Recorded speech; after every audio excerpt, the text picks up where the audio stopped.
Des principaux intervenants dans cette plénière, nous allons convier ici les éminences grises dont les noms suivent. Monsieur le professeur Thomas Atenga, avec vos ovations s'il vous plaît.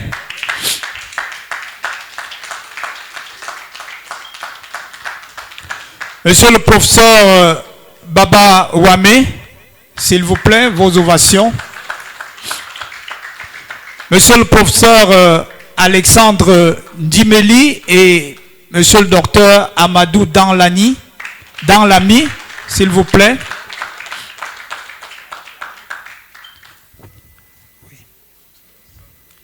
Merci. Madame le professeur Pierrette Essama Makongo.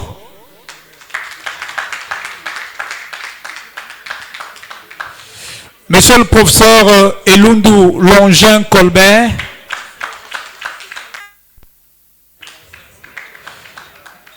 Bien évidemment, nous avons les représentants de l'UNESCO, monsieur Serge Bayimbe. Monsieur Serge Bayimbe. Nous avons également des présentations qui se feront en ligne, dont celle de monsieur le professeur Simon Gono, de l'Université de la Réunion en France, qui se présentera en ligne, et la communication de docteur Désiré Nanga Koulibaly, de l'Université Félix Houphouët-Boigny de Cocody, Abidjan en Côte d'Ivoire, qui se présentera également en ligne. Avec votre permission, chers panélistes, chers maîtres et collègues, nous allons sans plus tarder vous donner la parole pour cette plénière qui est construite autour de la thématique, l'avons-nous dit, panorama mondial et contexte africain, l'IA dans le journalisme. Quel cadrage international aux enjeux camerounais? Merci.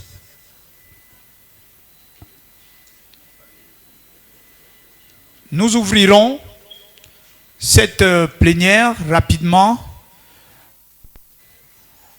avec la première communication qui est celle de monsieur le professeur Atenga, professeur titulaire des universités en SIC, qui nous fera le plaisir et l'honneur de l'écouter attentivement. Chaque communication prendra entre 10 et 12 minutes et suivra un ensemble de questions. Merci. Pardonnez-moi, professeur, vous avez sans doute oublié que l'exercice prévoyait l'inspiration, rôle confié dans ce panel.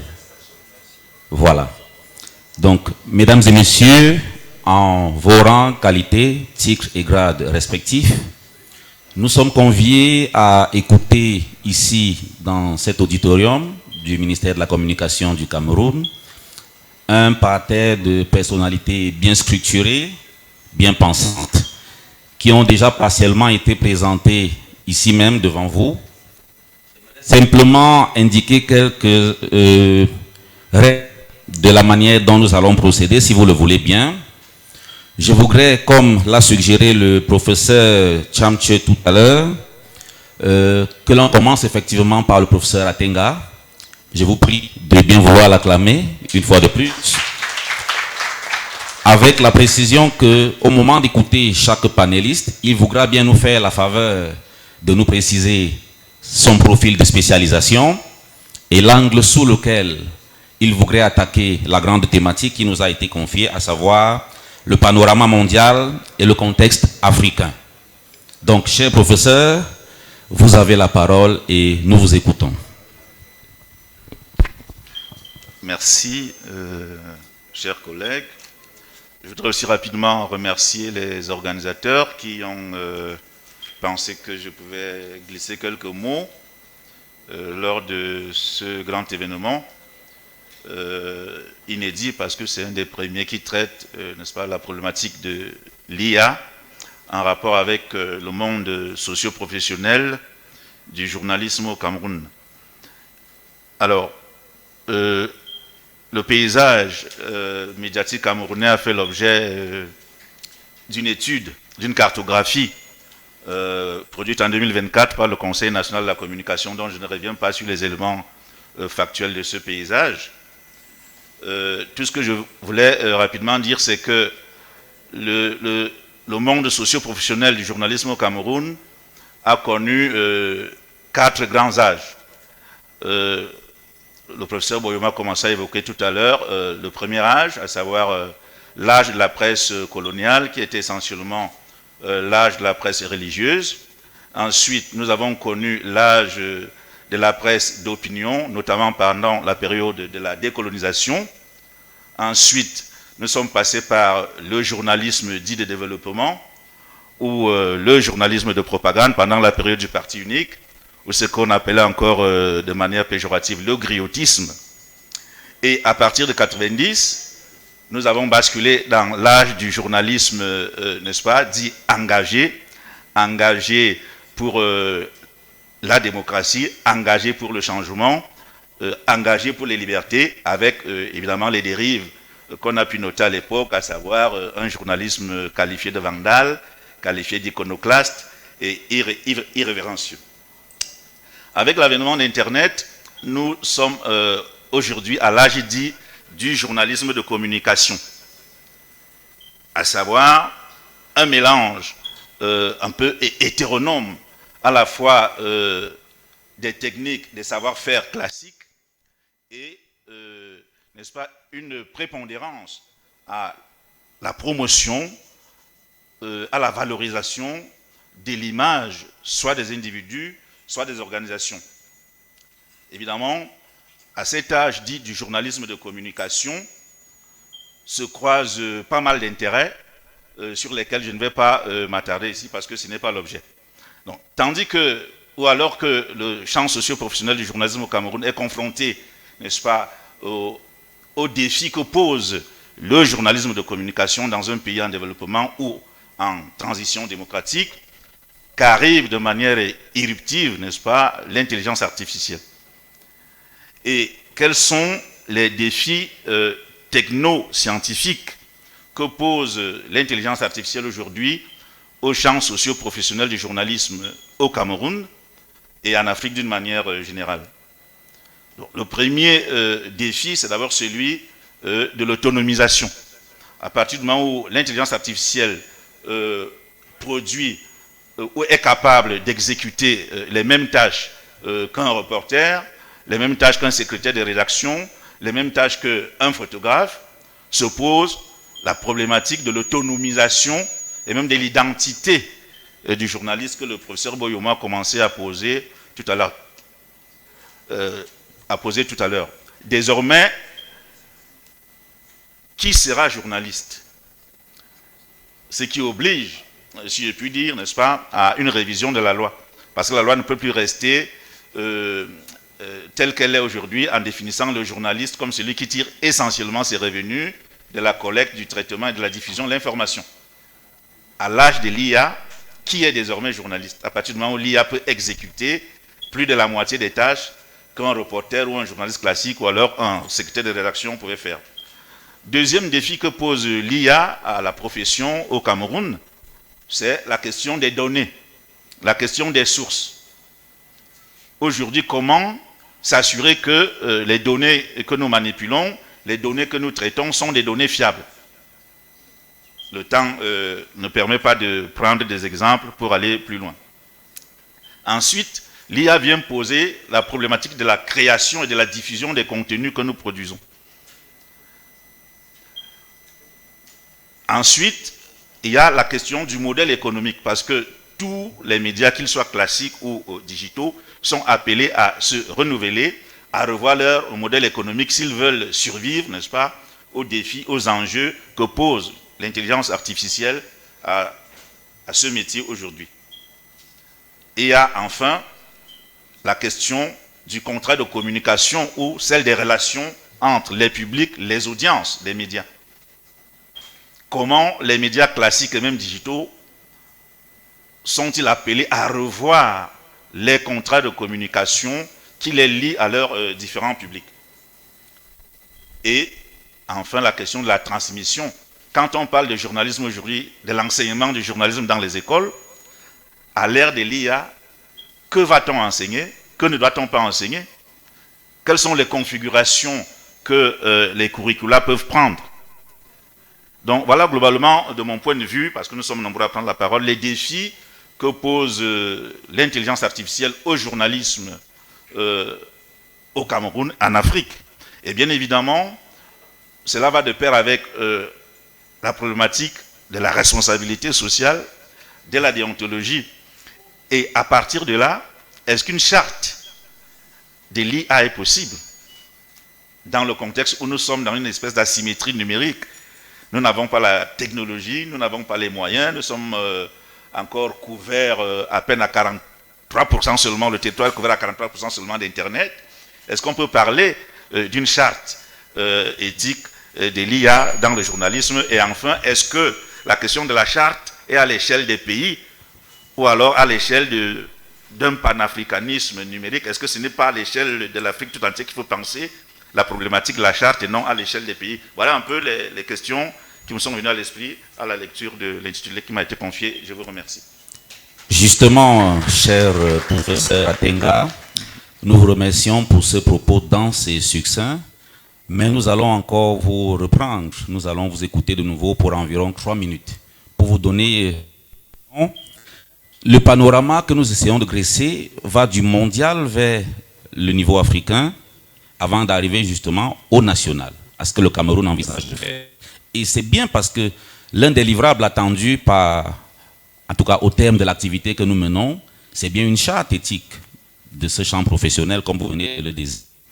Alors, est-ce que vous pensez que des exemples existent ailleurs dans le monde et que c'est ce qui inspire les organisateurs et que cette démarche-là serait légitime du point de vue de votre science, ou alors les enjeux que vous venez d'évoquer rendent la chose presque impossible à pratiquer ou à réaliser? À ma connaissance, à part l'Union européenne qui s'est risquée à une définition, on peut dire officielle et légale de l'intelligence artificielle, en Afrique, à l'état actuel de mes modestes connaissances, il n'y a pas un pays qui est légiféré pour définir de manière officielle ce qu'on entend par intelligence artificielle. Et à partir du moment où il n'y a pas un cadrage légal, c'est difficile d'envisager une charte, parce qu'une charte c'est toujours par un référentiel de bonnes pratiques, c'est toujours en rapport avec un cadrage légal à la fois au niveau étatique, à l'intérieur de la profession elle-même. Or, à partir du moment où, au niveau légal, nous n'avons pas encore une loi qui définit de manière claire ce qu'on entend par intelligence artificielle, à partir du moment où la profession elle-même est encore, on va dire, en chantier perpétuel en termes d'organisation interne, en termes de capacité à se dénombrer, à fixer des règles acceptées par tout le monde, c'est difficile d'arriver déjà à parler d'une charte éthique et déontologique sur les usages de l'IA dans le monde socio-professionnel du journalisme au Cameroun. Donc c'est ce que je peux dire sommairement pour répondre à votre préoccupation.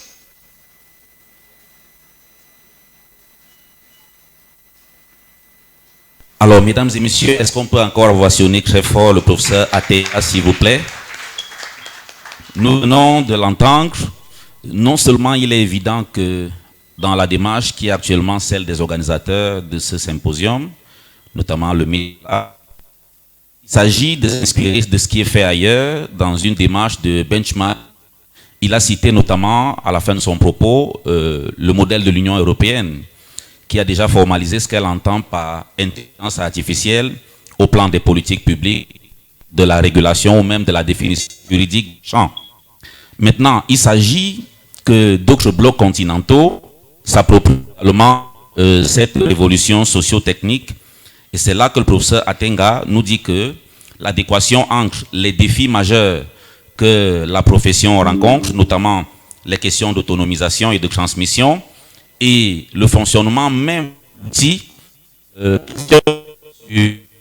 capacité qu'aura le CAM justement pouvoir s'approprier de façon efficiente un tel outil et même de réguler la pratique du métier à partir de ce que nous permet aujourd'hui l'intelligence artificielle. Je crois que pour mieux camper question de panorama mondial et les applications au contexte africain, nous pourrions prendre, si il est déjà calé, monsieur le professeur Simon Gono de l'Université de La Réunion, qui nous parlera donc en ligne depuis. Est-ce que professeur Simon Gono est déjà en ligne, s'il vous plaît? Et est-ce que vous nous entendez? Bonjour à toutes et à tous. Je remercie les organisateurs de ce symposium sur l'IA et le journalisme de m'avoir convié justement à cet événement scientifique. Je m'en vais à présent vous partager mon PowerPoint. Alors, il devrait normalement s'afficher dans un instant. Alors, ma communication s'intitule Cartographie mondiale de la gouvernance de l'IA dans les médias, une régulation fragmentée. J'ai environ 10 à 12 minutes pour justement vous présenter les éléments de réflexion portant sur ma communication. Je m'en vais donc très rapidement vous présenter des éléments du plan de cette communication. Tout d'abord, je parlerai de quelques éléments de constat et de contexte, puis la problématique, et suivra par la suite la présentation des 5 modèles de régulation que nous avons identifiés avant justement d'aboutir à la conclusion.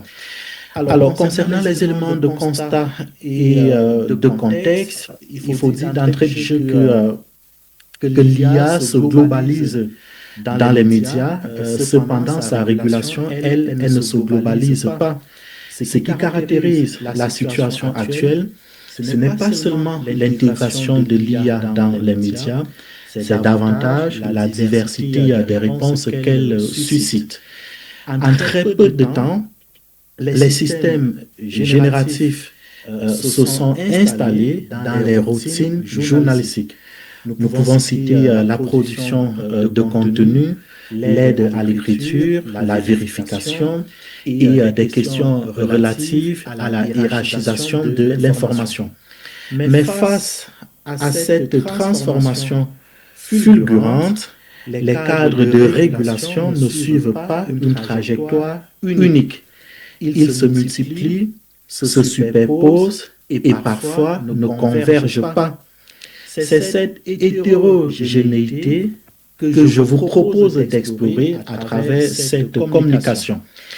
Alors, la problématique au cœur justement de cette réflexion se présente comme suit. Comment se distribuent et s'organisent à l'échelle internationale des régimes de régulation dans les médias? Plutôt que de chercher un modèle unifié, l'objectif de cette communication est justement de cartographier ces différentes logiques de régulation de l'IA dans les médias. Comme présenté dans notre plan de présentation il y a juste un instant, nous avons identifié 5 modèles de régulation de l'IA à l'échelle internationale. Donc, nous allons vous proposer justement une présentation synthétique de chacun de ces modèles. Alors, tout d'abord, le premier modèle, c'est celui de la régulation juridique qu'on retrouve justement en Europe. Ce modèle repose sur une logique de classification des systèmes d'IA par niveau de risque, et je dirais même par niveau de dangerosité. Nous sommes ici dans une tradition juridique classique qui est celle d'identifier, d'encadrer et de responsabiliser. Dans le champ médiatique, cela se traduit par des exigences fortes de transparence et de traçabilité des usages de l'IA. Alors, le deuxième modèle, c'est celui que nous avons appelé le modèle de la co-régulation et de l'autorégulation, qu'on retrouve notamment justement aux États-Unis. Donc, le modèle américain de la régulation de l'IA se caractérise justement par l'absence de cadre fédéral unifié.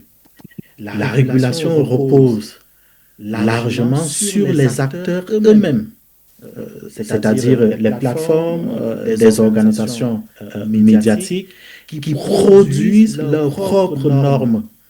Donc, cela peut prendre la forme de chartes, de lignes éditoriales ou de standards internes. Donc, nous sommes ici face à une régulation distribuée, très active, mais peu harmonisée. Le paradoxe, c'est qu'elle est omniprésente dans les pratiques journalistiques, mais difficilement lisible comme système global. Alors, le troisième mode de régulation de l'IA dans les médias à l'échelle internationale, c'est ce que nous avons appelé la gouvernance internationale. Ici, la régulation repose moins sur la contrainte que sur la diffusion de principes. Les organismes tels que l'UNESCO, l'OCDE produisent des cadres éthiques autour de la transparence, de la responsabilité et de l'explicabilité. Même si ces normes ne sont pas contraignantes juridiquement, il faut souligner qu'elles circulent largement et influencent les pratiques nationales et professionnelles. Nous pouvons donc parler ici d'une régulation faible sur le plan normatif, mais fortement structurante sur le plan symbolique et discursif. Alors, pour ne pas rester dans une approche occidentalo-centrée, voilà, nous nous sommes tournés également du côté asiatique pour voir effectivement ce qui se passe de ce côté-là concernant la régulation de l'IA dans les médias. Donc, nous évoquons donc à présent le quatrième modèle que nous avons nommé la régulation étatique stratégique. Ici, la régulation s'inscrit dans des logiques plus intégrées. Et nous sommes là justement dans le contexte asiatique. Donc cette régulation telle qu'elle fonctionne dans le contexte asiatique se présente à la fois comme un outil de contrôle des flux informationnels et un levier de développement industriel. Les États, dans le contexte asiatique, ne se contentent pas d'encadrer justement les usages de l'IA.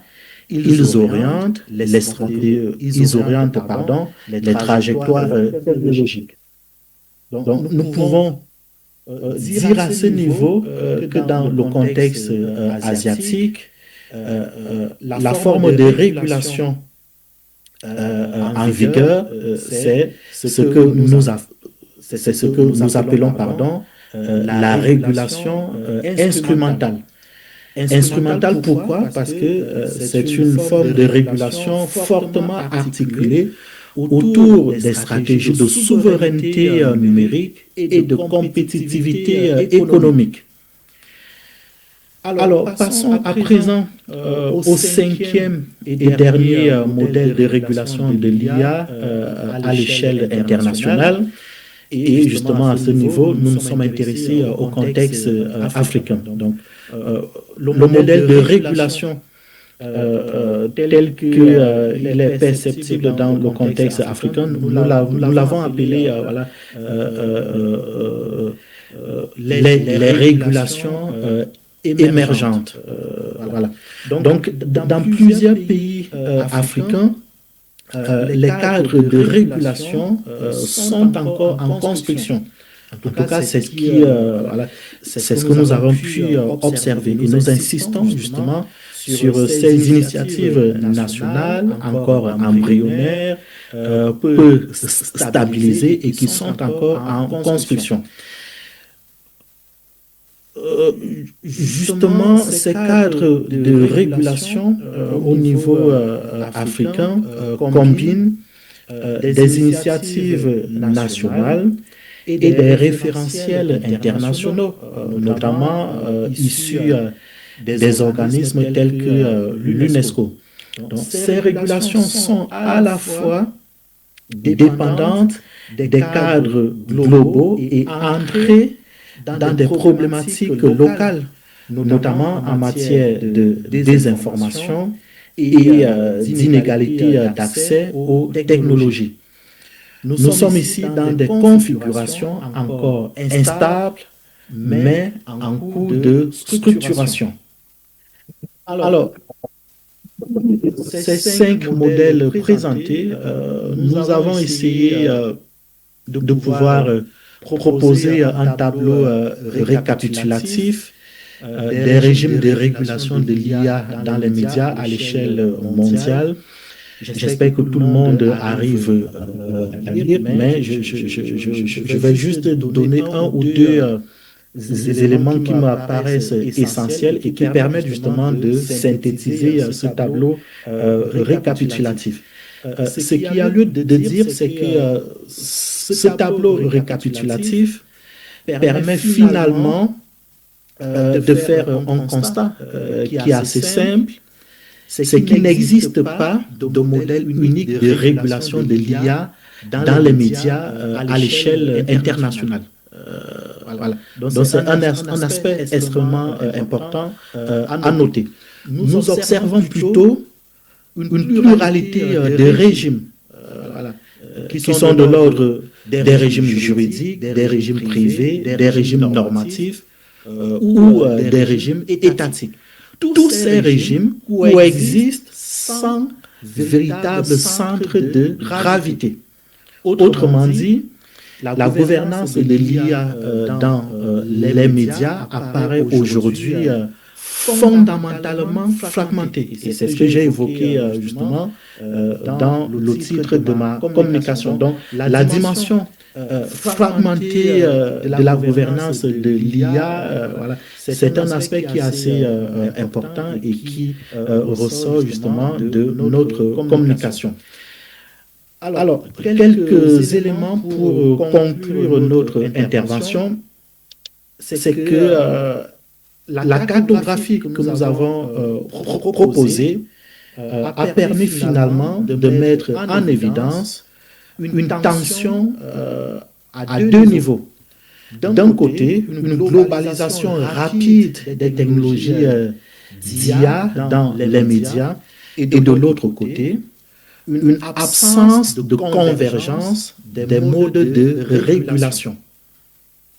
Donc, la question n'est donc pas seulement de savoir comment réguler l'IA dans les médias, mais elle est de savoir finalement comment gouverner durablement un espace de régulation qui est lui-même déjà fragmenté. Et je reviens là sur la problématique centrale justement de ce symposium. Voilà les éléments que j'ai voulu partager avec vous et je vous remercie de votre attention.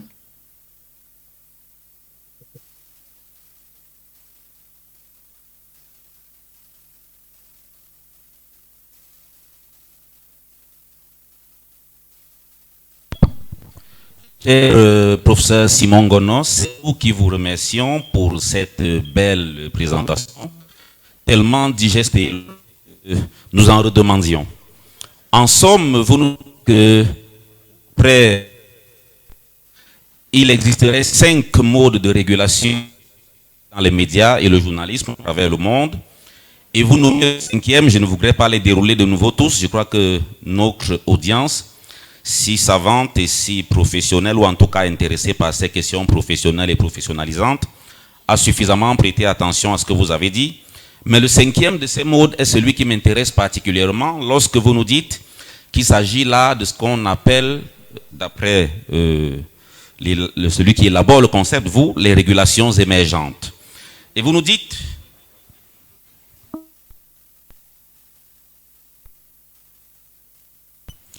Et vous nous dites, cher professeur Simon Gono, que ce sont là des configurations, selon vous, instables en cours de stabilisation ou encore de structuration. Donc une pluralité des régimes de le monde. Mesdames et messieurs, se demandent si cet avis sera également celui de immédiat à ma droite.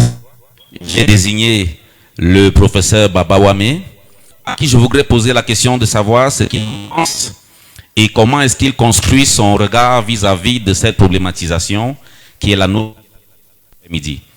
Mesdames et messieurs, prêtons attention à ce propos. Cher professeur, vous avez la parole.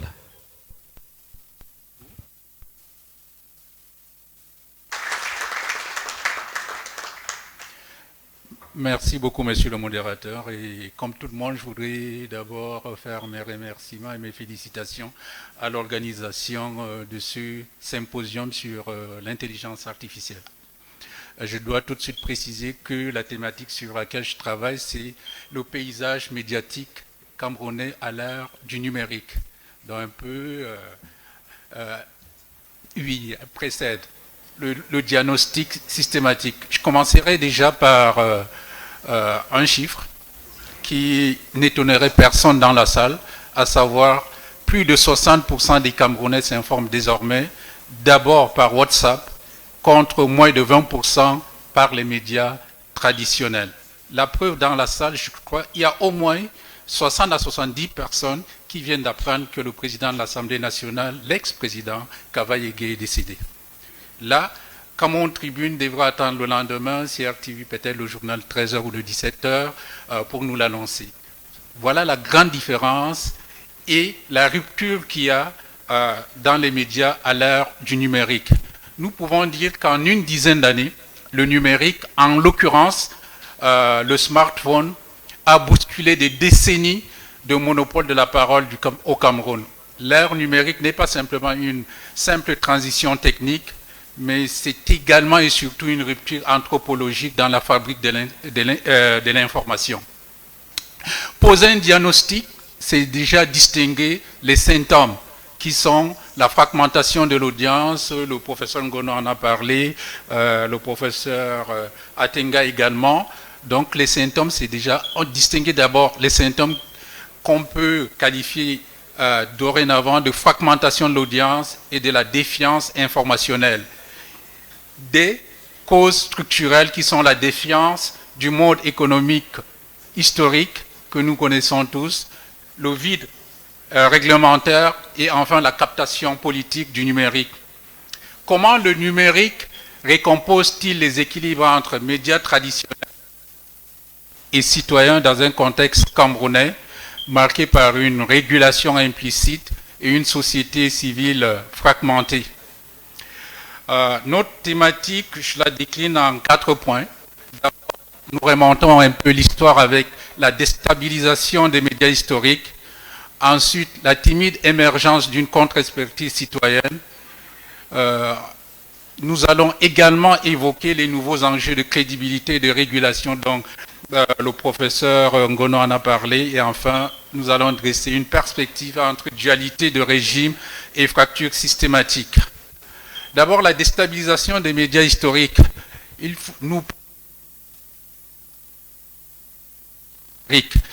Cette période était marquée par le monopole d'État jusqu'en 1990 avec CRTV et Cameroun Tribune. Puis doucement est apparu les radios privées, les télévisions et journaux à capitaux privés. Le modèle économique était fondé, comme je l'ai dit tout à l'heure, sur la publicité institutionnelle et les abonnements, autrement dit les ventes. Et puis il y a eu le choc numérique, la chute des tirages, notamment pour Cameroun Tribune, je crois qu'ils sont passés à peu près de 90 000, 100 000 exemplaires à 10 000. La migration de l'audience vers les réseaux sociaux, les sites d'information alternatifs. À l'époque, on avait Cameroun Info, camer.be pour nous informer. Selon une étude récente donc, de l'African Center, qui est un cabinet conseil en stratégie et en communication, plus de 60% des Camerounais s'informent donc par WhatsApp, contre moins 20% par les médias traditionnels. Là, on constate que le basculement est déjà consommé. À la suite, les médias traditionnels ont dû s'adapter. Il y a une contrainte qui s'est imposée à eux, la création des versions web, la présence sur Facebook, WhatsApp. Mais la difficulté, c'est la faible rentabilité. On en a parlé aussi tout à l'heure du modèle économique que génère le numérique. La concurrence des agrégateurs d'informations, ce sont ces sites web qui n'ont pas de journalistes, mais beaucoup plus des informaticiens qui collectent dans la nuit des informations et les publient sur leur site. Et puis nous avons, comme on l'a dit, on va le répéter peut-être tout au long. La numérique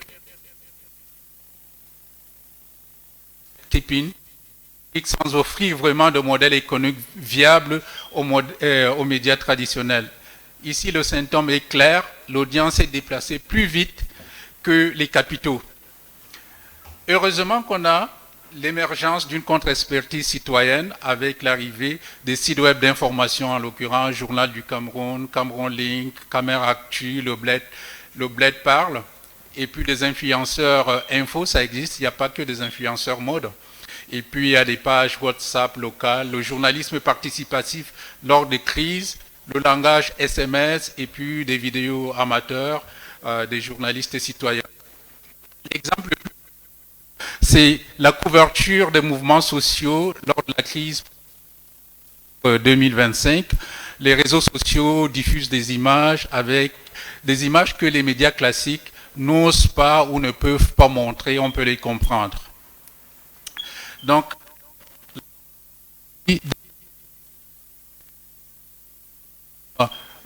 concernant les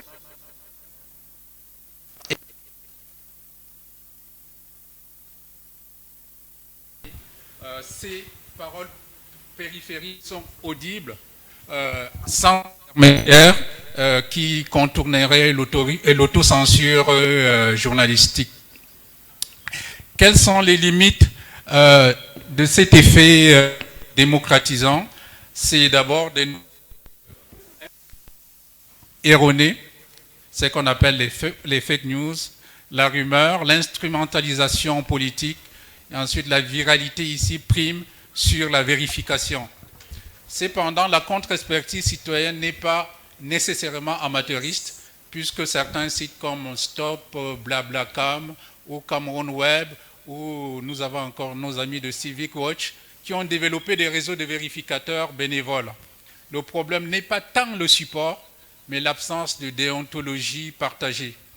Le numérique ne crée pas seulement une pluralité, mais un nouveau rapport de force où l'autorité médiatique se décentralise, parfois au détriment de la qualité, parfois en inventant une régulation par les pairs. Quels sont les nouveaux enjeux de crédibilité et de régulation? On a eu la désinformation qui est endémique, l'usage stratégique des faux comptes lors des élections ou lors des conflits comme celui du Nord-Ouest et du Sud-Ouest. Donc, on a la difficulté à tracer les sources. La réponse étatique nous a paru assez paradoxale puisque on a eu la création de l'ANTIC, l'Agence nationale des technologies de l'information et de la communication, qui nous a gratifié en 2007 des coupures d'Internet ciblées, également en 2020. Il y a la cyberdéfiance au pouvoir. L'ANTIC et le CNC censurent davantage les propos politiques que les deepfakes ou la haine ethnique. Le diagnostic est pour nous assez clair. La régulation numérique camerounaise reste avant tout une régulation politique, non une régulation informationnelle. Nous constatons que les professionnels sont un peu dépassés. Les plateformes étrangères sont peu coopératives. Le Conseil national de la communication peine à étendre ses prérogatives sur le web. On le voit régulièrement indexer les journalistes de la presse écrite, parfois de la radio et de la télévision, mais sur le web, blackout quasiment total. L'État camerounais tente donc de réguler un espace qu'il ne maîtrise plus. oscillant entre répression digitale et impuissance normative, le vide réglementaire est comblé par une discrétion politique. Quelles sont les perspectives dans ce cas? Parce que nous nous retrouvons en face d'une dualité de régime et une fracture systémique. Professeur, je vous prie de prendre 2 minutes pour cela, s'il vous plaît, tout au plus. D'accord. Donc nous vivons désormais sur 2 régimes médiatiques parallèles, un espace audiovisuel et papier qui est contrôlé, un espace WhatsApp, Telegram incontrôlable et non fiable. Le numérique n'a pas unifié le paysage, il l'a dualisé.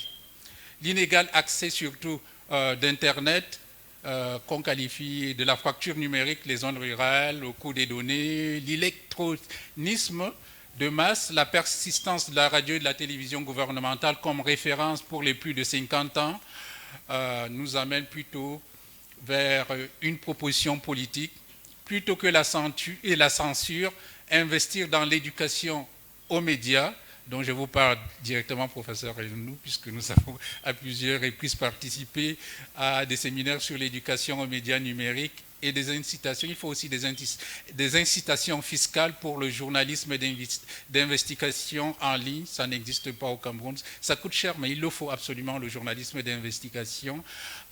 Encourager l'autorégulation professionnelle. Donc l'avenir du paysage médiatique camerounais ne se joue ni dans la seule technologie, ni dans la seule loi, mais dans la capacité à recréer de la confiance par des dispositifs hybrides et locaux.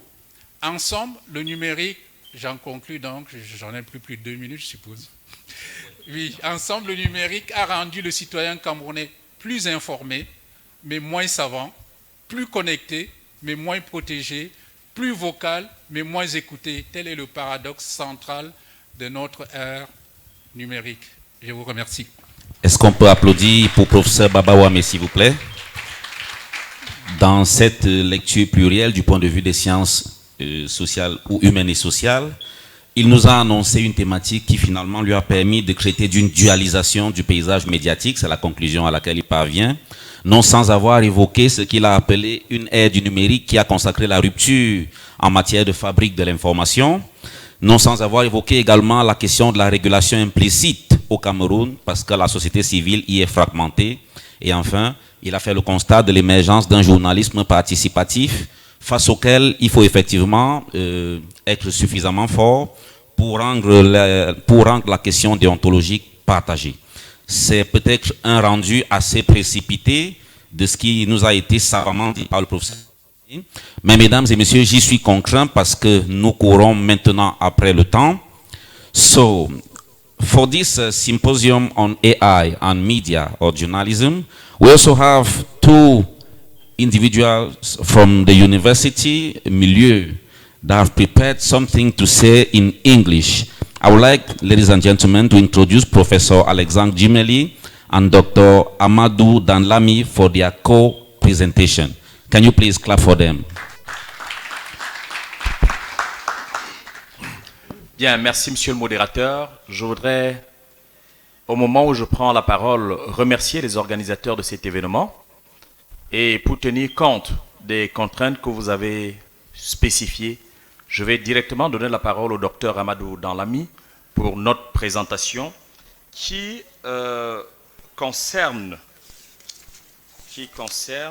l'avant-dernière articulation de cette plénière. Nous l'avons intitulée en anglais « Fake News and AI in Central Africa, Scales of the Phenomenon and Detection Tools ». You're welcome, sir.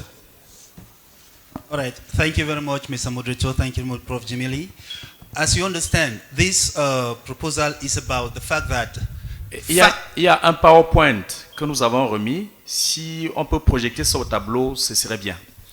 That fact-checking, the traditional methods of fact-checking have to be improved because the AI has come in, and if we continue checking facts, verifying information with the traditional method, it's not going to be very, very, very easy. And so we looked at the 6 countries in Central Africa, and we realized that there is a lot being done in terms of journalism with AI, in terms of news collection, in terms of proposing interview guides, in terms of distribution and the business part of artificial intelligence and journalism. But unfortunately, there is limited use of AI as far as fact-checking is concerned. And when we know that a lot of information is being produced and circulated using AI, we are made to understand that we need to do better, because artificial intelligence cannot be neglected when it comes to fact-checking, because it has come to stay as far as journalism is concerned. Therefore, we came up with a kind of a hybrid fact-checking procedure, for fact-checking, because we cannot totally abandon the traditional methods of fact-checking, but we must integrate AI into it. So that hybrid method has 6 elements. 6 elements. Of those elements constitute traditional fact-checking procedures, and the fourth, is about the AI component. Therefore, we will just go straight to the AI component, and we go element by element. We look at fact-checking in terms of images. When you want to check an image, whether it is true or not, there is the fast approach and there is the deep approach. In terms of the fast approach, it's very easy. Everybody can do it. It's not something too professional. You copy the image and put on Google Image. When you inject that image into Google Image, it should be able to let you understand if that image comes from somewhere, if it has been used before. That is the technique we refer to as reverse image verification. You can put that in Google Image, TinEye, or Bing Image Search. And then we have the deep method. One of the easiest ways to check if an image is AI generated is by checking for metadata. Metadata is the information that comes attached to an image, like the GPS, like date and temperature and other things. We can also use the error level analysis with forensics for those who do image production to verify the authenticity. Because of time constraints, we cannot unfortunately go into such details. Then we also have areas like Sensity AI, Forensic AI. Those are platforms where you can copy an image and place into it. And those platforms can detect if that image is AI generated or not. A lot of those platforms are free of charge, but some are paid for. Then we look at videos. How do we verify if a video is AI generated? First, we look at the fact that it should not be a recycled image or video. To determine if that video is not recycled, you cut a frame from that video and inject into AI, into Google, as simple as that, and search. It can give you information on other platforms or areas where that video had been published before. But then we have the deep verification that has 2 levels. We look at the synchronization that you can do with your eyes. You look at the synchronization, because at times with a lot of AI generated videos, it is not synchronized. The voice doesn't synchronize with the action, and then if there are text that accompany it, they are not synchronized. That's one of the methods. We also look at frame level inconsistencies, because when videos are produced, they're supposed to be consistency in framing level and motion artifacts. We do verify that. Then secondly, we do have Intel's Fake Creator. For example, we equally have Microsoft Video Authenticator tool. These are free of charge. You can always download it into your phone or into your computer. And when you have a video and you doubt the authenticity of the video, if the video is too long, you cut part of it and inject into any of these platforms. It should be able to tell you if that video is created using AI or not. We look at audios. It's the same. One thing with recognizing audio is that you have the synthetic voice. Those of us, all of us actually are used to listening to AI speak. The voice is synthetic. It doesn't sound natural. That's one of the ways to detect it. Then the voice is unnatural. Then the pauses, and then a repeated tone. And then, what about the deep approach? For those who do audio editing, you look at the compare voice prints to known samples, because when an audio is created, there is These are voice prints that are natural, that are not synthetic. So one of the ways is to take voice sound that you know and compare it to the one that you have to see if there are similarities.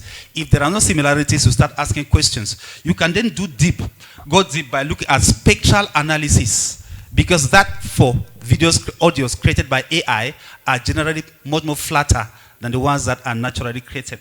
Then we have Resembly AI. It's also a platform where you can take an audio and inject into it, and it's able to detect if it is AI created or not. Then we have text.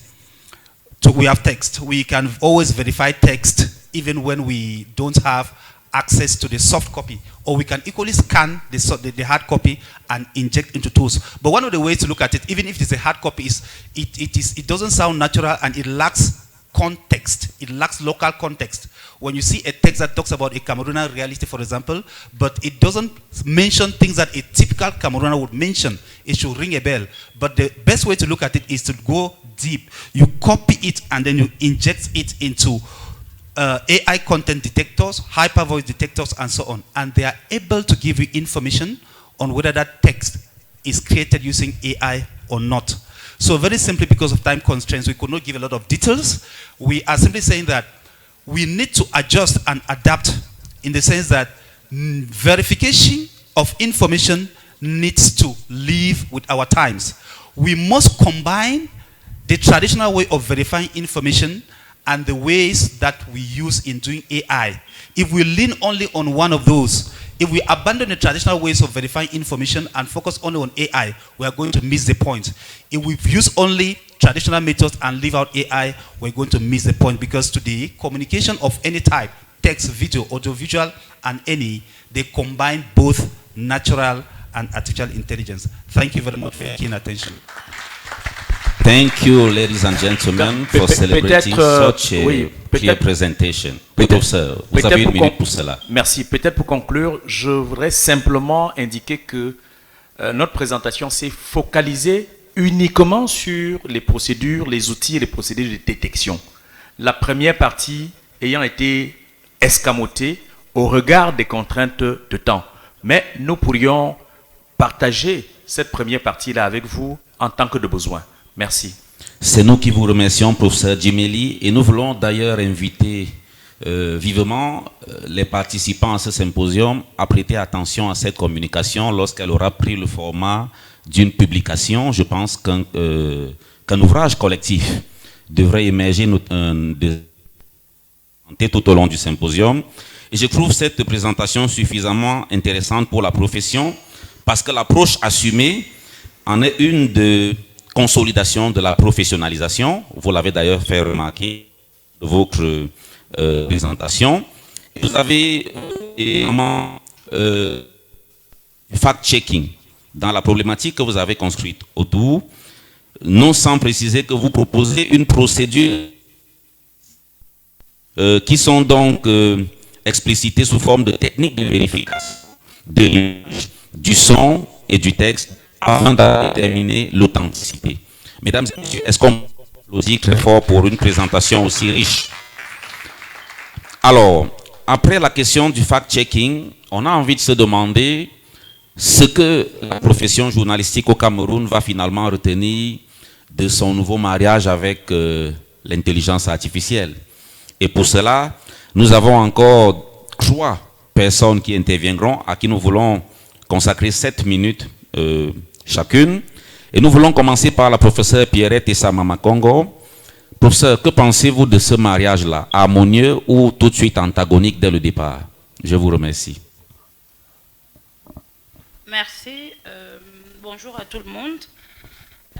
Je signale d'abord l'inéquité de nous donner 7 minutes là maintenant. Voilà, mais déjà merci aux organisateurs pour l'invitation. Venir prendre la parole à cette plénière. Alors je suis Pierrette Essamama Congo, je suis maître de conférence au département d'English Law de la faculté des sciences juridiques et politiques de l'université de Yaoundé 2.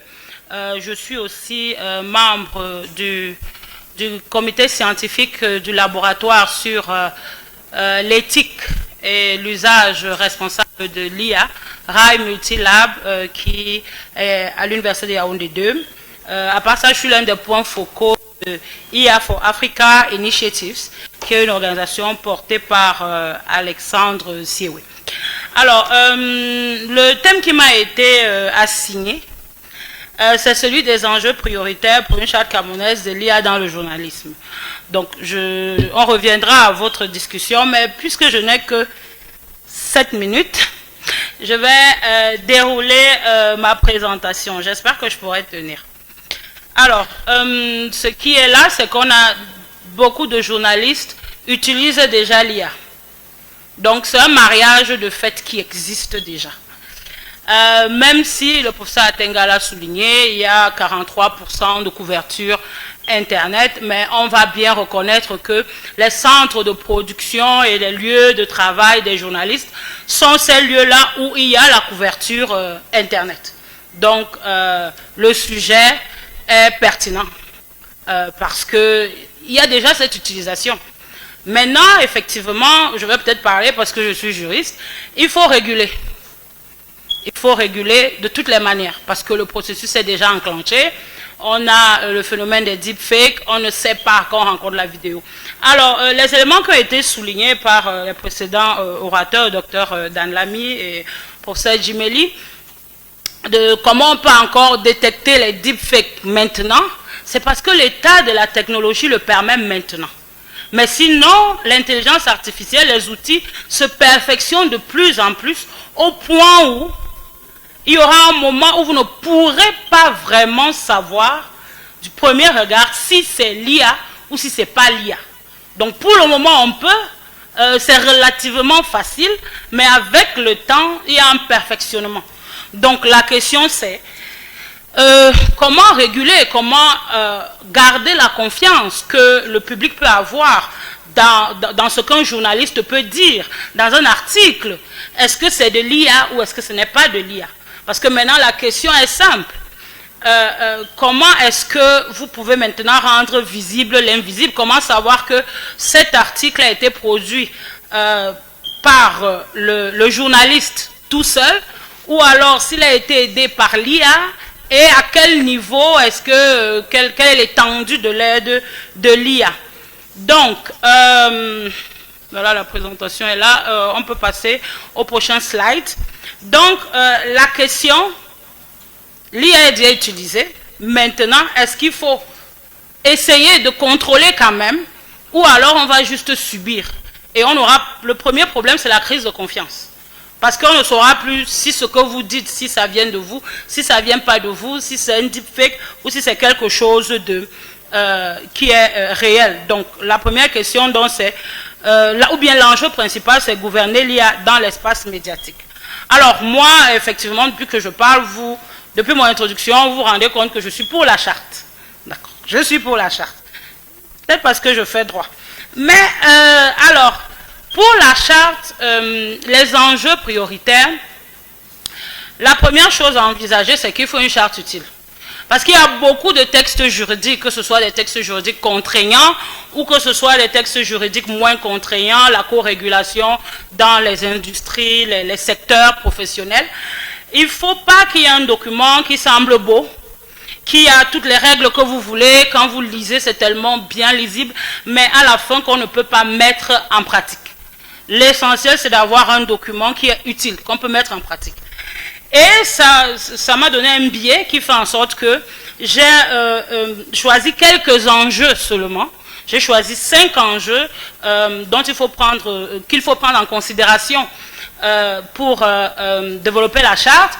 Et qu'à la fin, je vais proposer juste 3 points. Alors, la charte doit être opérationnelle. Elle doit pouvoir être applicable. Pour moi, vous devriez avoir une charte qui peut être applicable dès lundi matin. Pour moi, je voudrais bien que vous puissiez. Et elle doit être contextualisée. Ça veut dire qu'elle ne doit pas se mettre un copier-coller de ce qui a déjà été fait ailleurs. Et elle ne doit pas se mettre un document déclaratif. Comme je l'ai dit, elle ne doit pas se mettre beau. Alors, quels sont les 5 enjeux que j'ai retenus? Il y a beaucoup d'autres enjeux, mais les 5 principaux que j'ai retenus. Le premier, c'est la transparence. Le deuxième, c'est la responsabilité. Le troisième, deuxième, c'est faire face à la désinformation augmentée, le deepfake. C'est même bien industrialisé parce que la production du deepfake maintenant ne nécessite pas beaucoup de temps. Il y a la question de la protection des données et des sources et il y a la question de la souveraineté. Alors, pour ce qui est de la transparence, comme je le disais tout à l'heure, il faut rendre visible ce qui est invisible. Ce qui est invisible, c'est lorsqu'un journaliste s'appuie sur l'IA pour produire son élément. Alors maintenant, il faut qu'on sache, est-ce que cela vient de lui? Est-ce que cela vient de l'IA?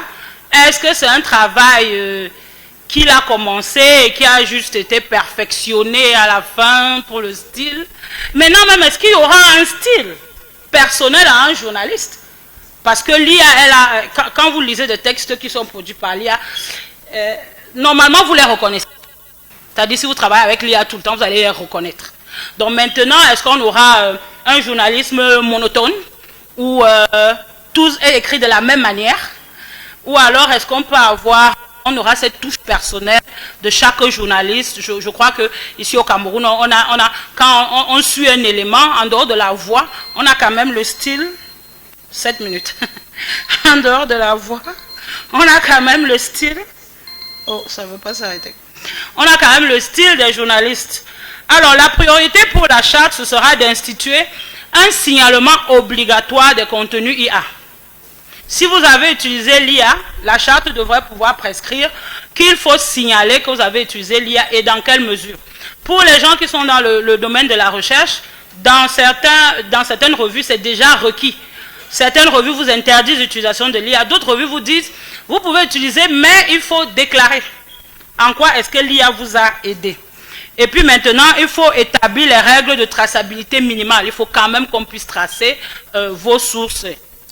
Maintenant, le deuxième enjeu qui est celui de la responsabilité. Donc, il s'agit de savoir qui peut répondre en cas d'erreur. S'il y a un problème de diffamation, s'il y a une information erronée, qui va répondre? Alors, est-ce que le journaliste va venir dire l'article était entièrement rédigé par l'IA, donc moi, je ne suis pas responsable? Ça, c'est une question. Ça, c'est une question que je pense qui est primordiale pour la charte. Donc, pour la charte, l'humain doit rester responsable. L'humain qui a utilisé le prompt doit rester responsable. Et il faut instituer une validation éditoriale obligatoire, je pense. Donc, l'IA ne doit pas devenir un bouclier juridique qui fera en sorte que même si c'est une personne qui a écrit après, vous dit non, c'est l'IA, et puis ça passe crème. Non. Il faut une responsabilité humaine. Alors le troisième enjeu, c'est celui de la désinformation augmentée, celui de tous ces deepfakes et autres. Pour moi, quelle serait la priorité pour la charte? Ce serait d'établir des protocoles de vérification renforcés. On a des propositions qui ont été faites par le travail du professeur Djimeli et du docteur Dan Lamy.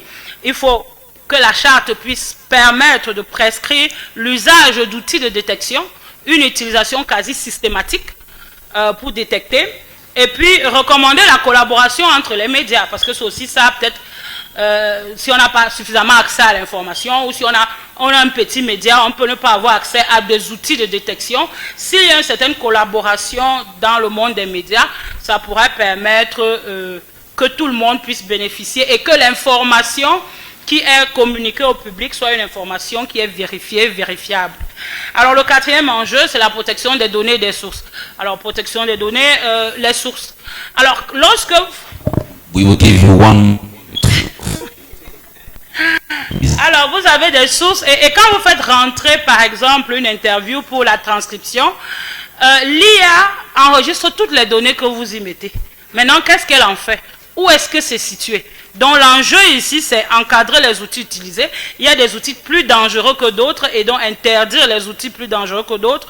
Protéger les sources confidentielles, savoir ce qu'il faut, ce qu'on peut mettre sur les outils ou pas. Et puis, il faut des lignes directrices sur la confidentialité. Le dernier enjeu, c'est la souveraineté. Alors, qui contrôle l'information? Vous utilisez les IA, mais ce n'est pas vous qui avez construit ces systèmes, ces language ces machine learning systems, c'est pas vous. Alors qui contrôle l'information à la fin? Quand vous faites écrire par une IA, qui a donné l'information de base, les bases de données à partir desquelles l'IA a travaillé? Donc il faut encourager les solutions locales, il faut valoriser les langues africaines et promouvoir une IA contextualisée. Pour terminer, je dirais que la charte, 3 points principaux pour moi, prioritaires, c'est déjà le signalement des contenus d'IA que la charte devrait prescrire. Deuxièmement, il faut une validation humaine obligatoire. Troisièmement, il faut un encadrement des données sensibles. Pour moi, je dirais, mieux vaut commencer petit, commencer juste, et commencer avec quelque chose qui est directement applicable que de faire du copier-coller, parce qu'à la fin, il faut que l'information reste humaine et qu'elle reste fiable. Merci. Merci beaucoup, cher Kama Makongo. Je pense qu'on n'a pas assez applaudi pour la professeure, s'il vous plaît. La présentation, bien que nous l'ayons un peu bousculée, nous nous en excusons d'ailleurs, très chère madame et professeur, nous sommes contraints par le temps. Je voudrais simplement insister en un mot sur la question de la validation humaine, puisque celui qui arrive après vous, eh bien, il appartient à une organisation qui a souvent insisté sur la question de la supervision humaine, qui rejoint quelque part aussi celle de la responsabilité. Le monde de l'aviation, par exemple, connaît les IA depuis très longtemps, mais on n'a jamais dédouané les professionnels humains parce qu'ils sont contraints à la question de la supervision. De ce point de vue, mesdames et messieurs, je voudrais maintenant introduire M. Serge Banimbe, qui est chef secteur à titre intérimaire de la communication et l'information au bureau pour l'Afrique centrale. Je vous prie de l'ovationner pour l'accueillir, s'il vous plaît. Monsieur le chef secteur, vous avez la parole. Merci. J'ai aussi cette minute, c'est ça, n'est-ce pas? Donc, je vais essayer d'aller très rapidement. Merci parce que, en fait, tous les éminents professeurs qui ont parlé avant moi ont abordé beaucoup de points que je voulais.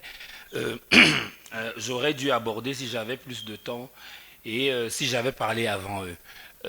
Mon propos va plus dans le sens de la gouvernance de l'intelligence artificielle applicable au journalisme tel qu'on est en train de parler. Le propos introductif du professeur aujourd'hui m'a donné beaucoup d'éléments que j'ai mis sur mes petites notes, mais sur lesquels je ne reviendrai pas, parce que quand on parle de journalisme aujourd'hui, on parle de tous ceux qui travaillent à la production de contenu, qu'ils soient des professionnels comme on en voit assis là, ou bien qu'ils soient juste des blogueurs et autres. Donc du coup, ce problème, lorsqu'on parle de l'intelligence artificielle, s'applique à tout le monde qui produit des contenus et qui les met à la disposition d'un public large ou plus petit. Donc mon propos revient sur la question de la gouvernance, de l'importance de la gouvernance dans le contexte qui est celui que nous sommes en train de vivre. On a tendance à parler de l'intelligence artificielle comme quelque chose qui fait peur et dont on doit plus se méfier. Et pourtant, il faut bien mettre en évidence le fait que l'intelligence artificielle est une continuité de l'évolution technologique. J'avais envie de prendre... Je suis journaliste à la base, et je me souviens que quand on faisait les cours de journalisme, on faisait le calibrage en presse écrite. On devait regarder avec les... J'oublie comment on appelle ces appareils-là. Regarder comment tu fais ton paragraphe et ainsi. Quand l'ordinateur est venu, on ne fait plus ce genre de choses. Je me souviens du temps qu'on prenait pour faire le montage à radio. On traçait sur le bic comme ça, là, pour voir c'est ici qu'il faut couper, aller faire comme ça au montage. Quand les monteurs en informatique sont arrivés, on a oublié tout cela. Je me souviens de tout ce qu'on avait pour pouvoir taper. Aujourd'hui, vous corrigez votre texte. Vous corrigez votre texte, il vous montre du vert quand vous avez fait une faute d'orthographe, une faute de grammaire, ainsi de suite. Ce sont des signes précurseurs de l'intelligence artificielle et qui ont amélioré le travail journalistique, qui permettent qu'aujourd'hui, on peut prendre un travail journalistique pour donner des cours à un enfant sur la grammaire, sur la poésie, ainsi de suite. Donc, on est dans la continuité de cela. Ce qui fait qu'aujourd'hui, l'intelligence artificielle permet d'avoir une rapidité dans quelque chose qui est fondamental dans le travail du journalisme, la collecte et la vérification de l'information. Mais ça présente des risques aussi. Donc, raison pour laquelle il ne faudrait pas qu'on s'apesantisse sur le côté risque Mais qu'on reste, et je crois qu'il y a le professeur Baba mais qui a parlé de ça, de la spontanéité aujourd'hui avec laquelle l'information va. On est obligé, si on veut que le journalisme continue d'exister, il y a quelqu'un qui m'a dit le journalisme est en train de mourir. S'il faut que le journalisme continue d'exister, qu'on compte sur l'intelligence artificielle. Et donc, on a besoin que dans le contexte qui est aujourd'hui, qu'il y ait une gouvernance de l'intelligence artificielle. Et ce n'est pas une question journalistico-journalistique, c'est une question qui est globale. Et l'UNESCO a mis sur la table, a porté le débat à l'échelle internationale sur l'éthique de l'intelligence artificielle. Je vais prendre un autre parallèle. Lorsqu'on est arrivé avec les OGM à l'époque, on a eu besoin de parler de l'éthique là-dessus. Lorsqu'on est parlé avec du clonage, on a parlé de l'éthique dessus. Pourquoi? Parce qu'on s'est rendu compte que le monde est en train d'aller vers une certaine opportunité qui peut soulager, n'est-ce pas? Quand je parle des OGM, les problèmes de faim dans le monde. Quand je parle du clonage, ça peut aussi de l'alimentation et de beaucoup d'autres choses de la science. Mais il y avait une question éthique qu'il fallait absolument voir.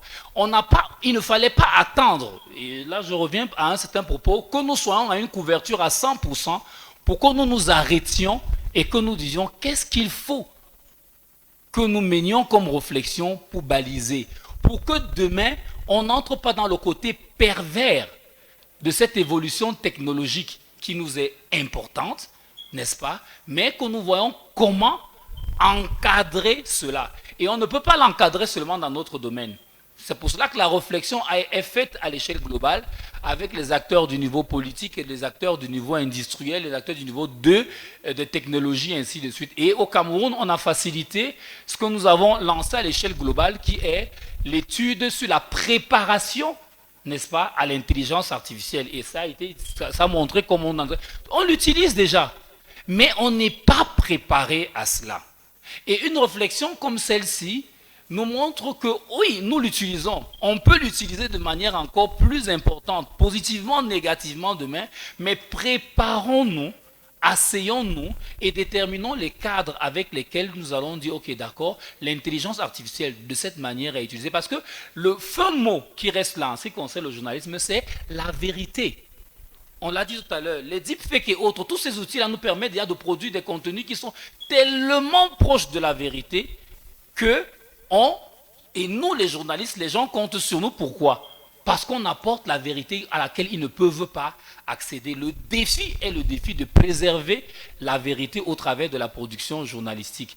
Et le défi par rapport à cela, en ce qui concerne la gouvernance, commence au niveau plus haut.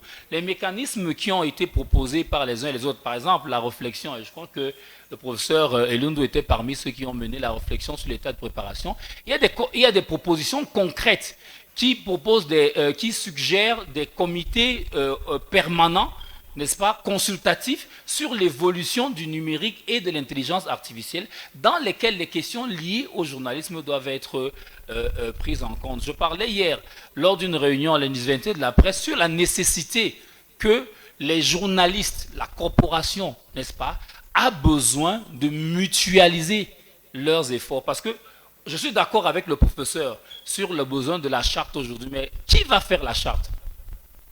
Quels sont les journalistes qui vont venir s'asseoir pour cette charte? À qui est-ce qu'elle va parler? N'est-ce pas? Le gros défi, c'est le défi de la mutualisation, n'est-ce pas? De revenir, comme le professeur le disait d'abord, c'est quoi le journaliste au Cameroun? Qui se reconnaît comme journaliste et qui reconnaît le besoin de venir s'asseoir pour faire une charte?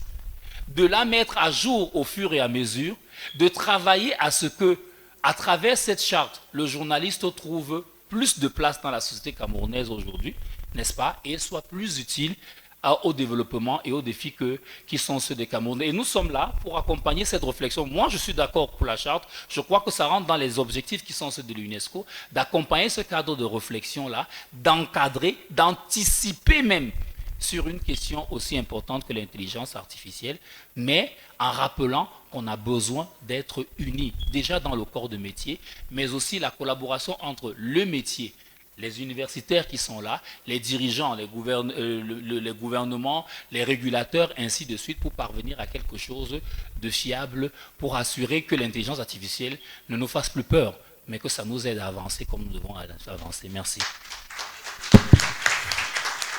you so much, sir. Merci beaucoup à monsieur le représentant sur ce. Mesdames et messieurs, il m'a été assez difficile de prendre la parole ici pour modérer des communications aussi expertes. Vous imaginez bien pourquoi, professeur Chamche, je pense, sait très bien pourquoi j'ai cette gêne. Mais j'ai accepté l'exercice parce que, comme a dit monsieur le représentant de l'UNESCO, j'ai réalisé avec cette organisation depuis 2 années déjà un travail qui est un work in progress. Le rapport a été rendu au gouvernement de la République. Ça ne veut pas dire que ce n'est pas un travail dynamique qui ne connaîtra pas d'évolution.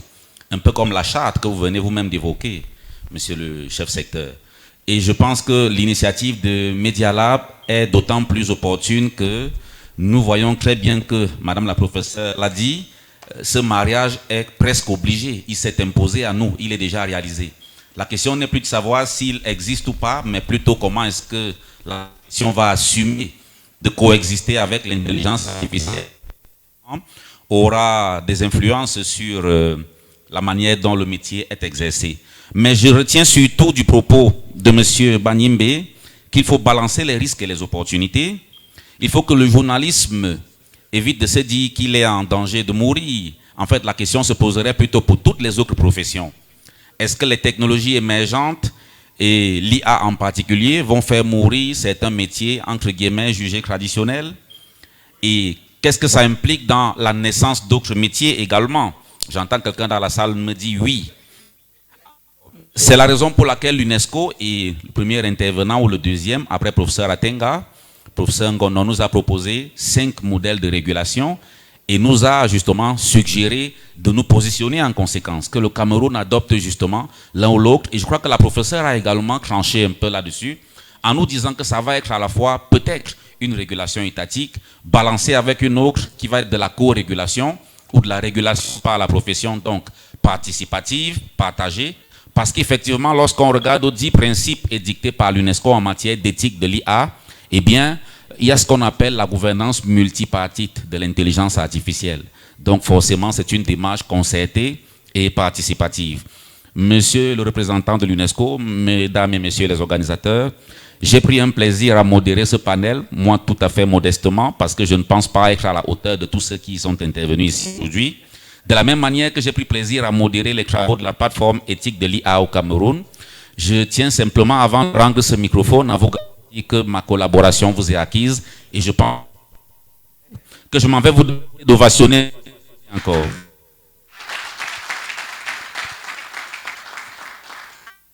Simplement pour dire que si nous avions aurait entamé un bel échange avec la profession, avec les experts qui sont dans la salle, mais hélas, nous sommes contraints. Je vous remercie.